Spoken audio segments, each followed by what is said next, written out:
Are you an independent type? Because let's face it, nobody likes the word avoidant.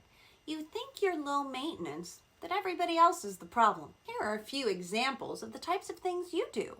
You tend to sneak off, to be alone, especially under stress.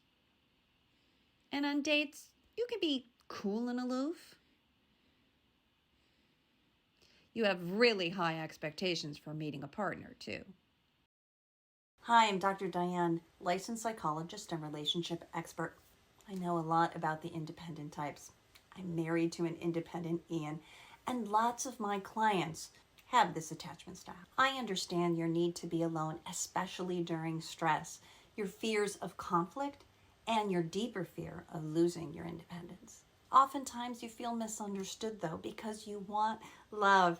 It's just that you're worried what you're going to have to give up. But there's a solution. Let's watch Isabel go through the 4 steps. Step 1, getting in touch with yourself, your emotions, and looking within.